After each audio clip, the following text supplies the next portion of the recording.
Hello everyone, welcome back to Sew Granny Sew. Today we are going to get our last segment of the pink and brown quilt finished, our quilt top with the borders ended up to be 60 inches by 60 inches.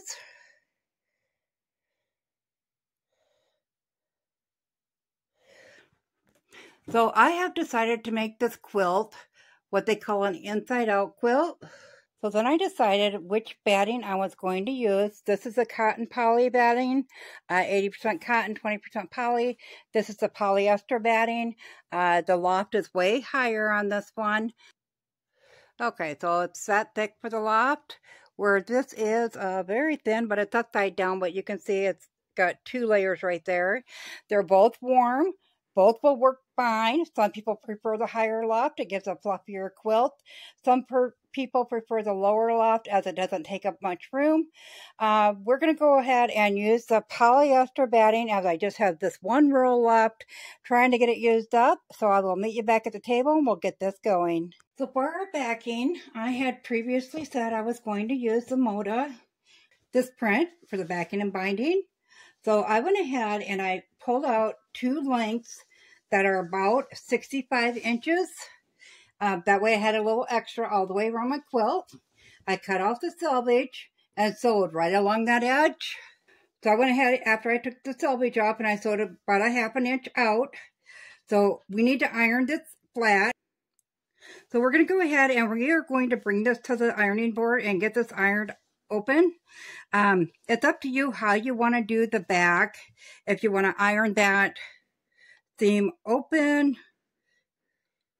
If you're not going to do quilting all over, you do run a risk if that seam splits with just that stitching thread, then you're going to have a hole there. So I like to iron my back just to one side. It gets a little more security to that seam. If you'd like, you could iron or stitch that down again beside it to prevent any ripping. I'm just going to go ahead and get this ironed flat. We'll get that batting cut down and then I will meet you back here. Since our quilt is 60 wide and my batting is only 50, we are going to add an extra 10 inches on it. I cut mine down to 12 inches to be on the safe side. Now I always look, if you look at this, you can see how it's stored. It kind of gets weaker. So I always take the best looking sides when I go to sew them together. And we're going to set our sewing machine at the biggest zigzag and the longest stitch length possible. So as you can see here, this is a 5.5, that's a 7. So we're going to use that 7. That's about as wide as I can get it with the foot on it to sew this together. So when we put it through, we're just going to take these two edges and line them up like that, right underneath our presser foot, and zigzag those edges together. We're going to do it loosely. Once I get that done, you do want to leave long tails and make sure they stay long on your sewing machine so we can tie those ends up once we're done. So I'm going to go ahead and get this sewn up and I'll bring it back here. Now that we have our seam put in there, holding the two together, we want to take our two long tails of thread and just tie them off. Don't pull real tight to cinch that up or nothing like that. You just want to tie it off to prevent any unraveling. Turn that up. And we are ready to get our quilt put together. So what we're going to do to start is we're going to lay out our quilt top and we're going to find that center in all directions of the quilt top. So I'm just going to take some pins. And we'll do the same for this end. And the reason we're doing this is when we piece the back together, we have two different pieces with the seams down the middle, and we want to line up our edges. We want to line up our centers with those seams. So we'll go over to the ironing board where our backing is at, and we will get this laid out on the backing. So to find the middle of our backing, the whole length of it that we've got pieced together is 66. So we're just going to go from the end and measure out 33.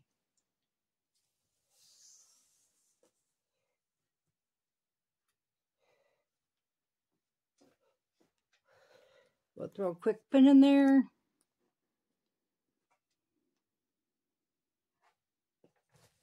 Front will be easy.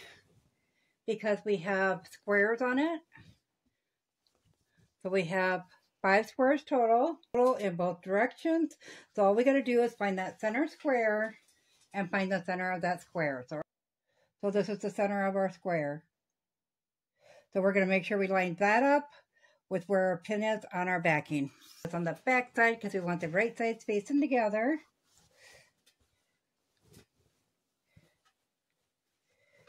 Find our pin right there. Line those up.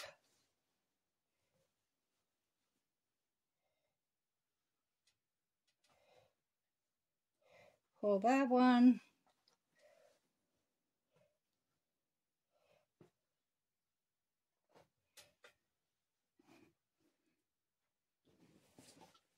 This would probably work better on a table, but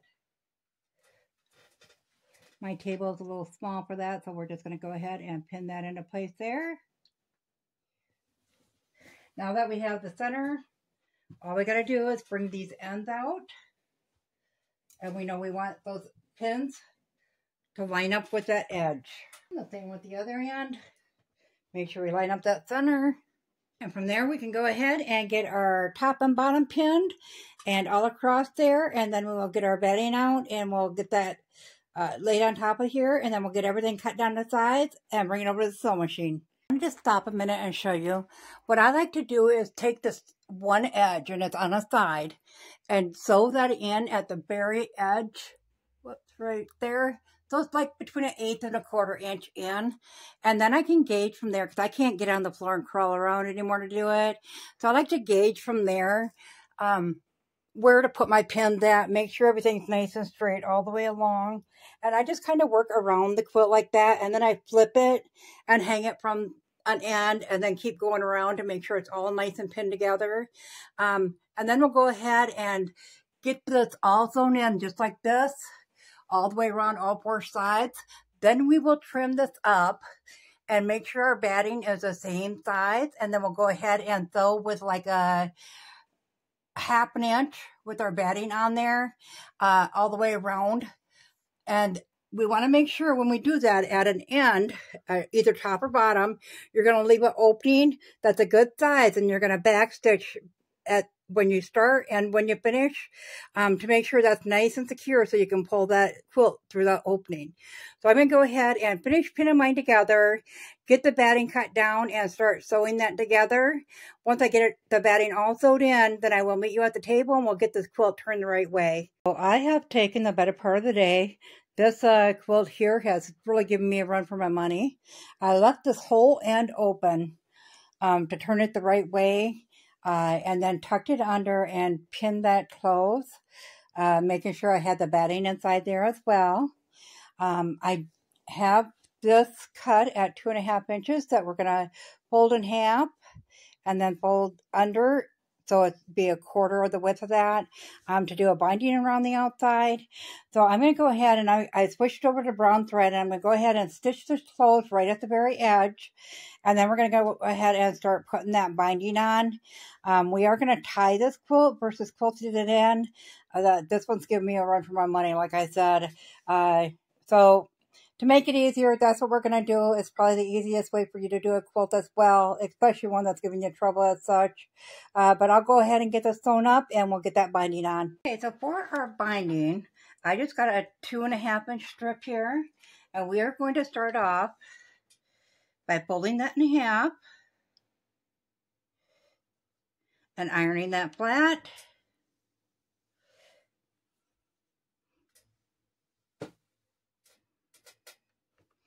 And then we are going to take each side and fold that to the middle.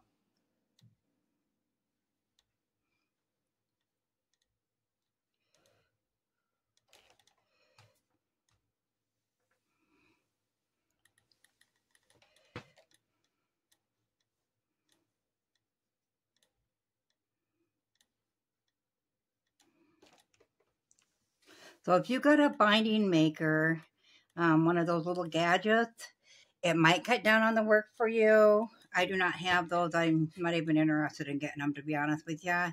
I've always just made my binding by hand.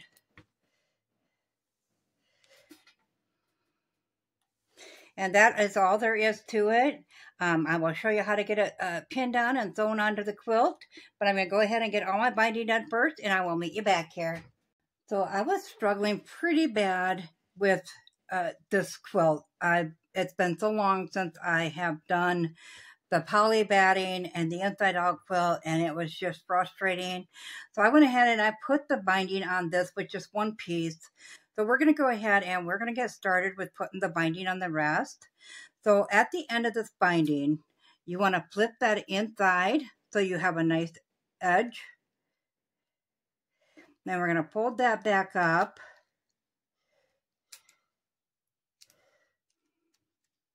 Okay, so when we put this on, we're going to go ahead and we are going to open this up and put that all the way to the edge and pin that into place.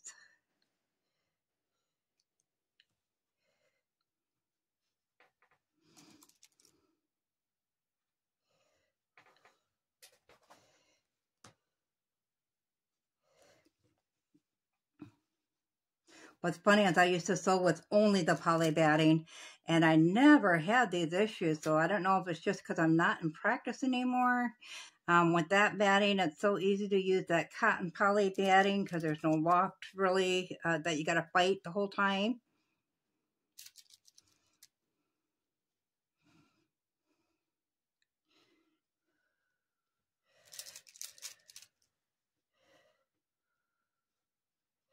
So we're just going to go ahead and pin that all the way along.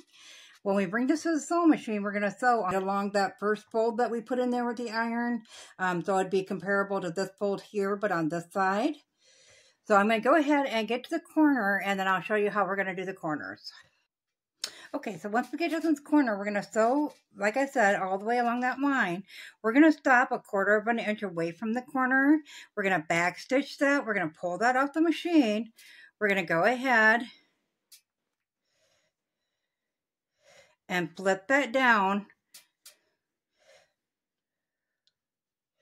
And then until you're even, let's see if I can get this out of the way here. You're going to flip it down to the point that this side is running even with your quilt. Then you're going to flip it back this way, put it even with the edge of that quilt. Then you're going to restart by back stitching and sewing this way. So I hope that makes sense to you. I always do that at the machine, so I won't pin that into place now. If you want to mark your 1/4 inch mark so you know where to stop sewing, you definitely could in there. So I'm going to go ahead and get this on the machine and get this binding onto the back. When I get it all on the back, I did forget to tell you. So now if you're not doing like I did, I put one binding on, you're not going to sew this first part here so you can connect the binding after you get all the way back around. But I already put a binding on this edge, so I don't need to do that this time. I have shown that in other videos, and we will be showing it on the Anna Green Gables quilt we're working on as well. We won't get to that right away. We are still getting our star blocks put together. But yeah, I'll go ahead and get this done, and I will meet you back here to show you how to put it under the front. So we have it all attached on the back, and now we're going to do the front. So what we want to do is we want to make sure we have our stitching covered up from sewing it onto the back. So it might not be perfect. See, if we just fold it where that line is, it might not cover up that stitch. So I just been kind of going along and pulling it outwards a little bit, just enough to cover up that stitch to make sure we hide that. Then we can pin that into place.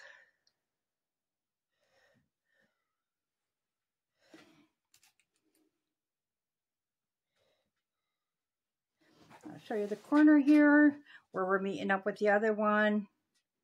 And I did have to add a little bit of fabric at the end. That's okay.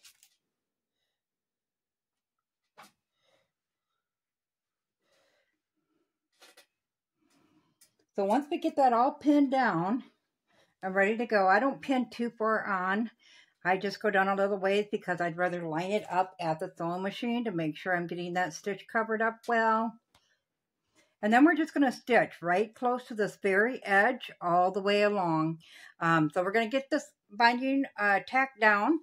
I am going to go ahead, and I've seen that there's places where that batting pulled away from the edge. So I'm going to go ahead and do a stitch in the ditch there, and then again there. And then I will meet you back here, and we will tie the center of the quilt. When I did the edges, I went ahead and I did all three of the outside borders, stitched those in with stitch in the ditch. We are going to tie this with the embroidery floss. For the fact that I have a lot of excess on the back, this quilt is just not my forte today, or the last few days. But I have chosen the pink and brown that matches best with the quilt. And I have just thread a strand of each on with all 6. If you divide the embroidery floss, you actually have 6 little strands into each strand, or into each length of the thread. So I just put both of all 6 on. So what I'm going to do is I'm going to do inside each big one, because this polyester batting, you need to do quilting every 6 inches. So we're just going to start. I'm going to put it down through the middle, go all the way through the back.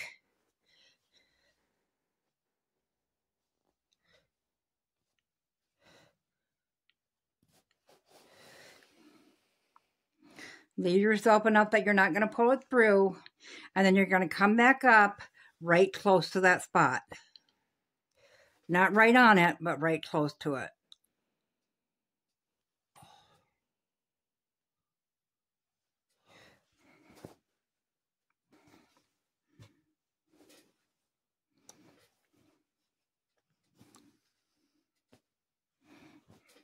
Once you get it pulled through, that one off.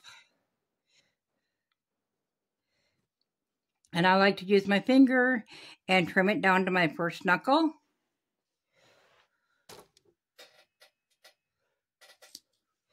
And then we'll go ahead and we'll move on to the next one, and I'll just alternate back and forth until I get that row done and continue down the quilt. I'll get this all finished, I'll hang it, and I'll bring you back to see the finished product.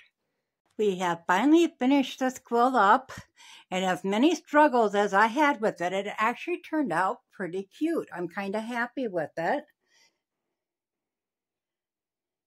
There are some areas that could have definitely used some redoing, but I'm just going to put this in the car for this winter, as there's too many errors in it to sell or to donate or anything.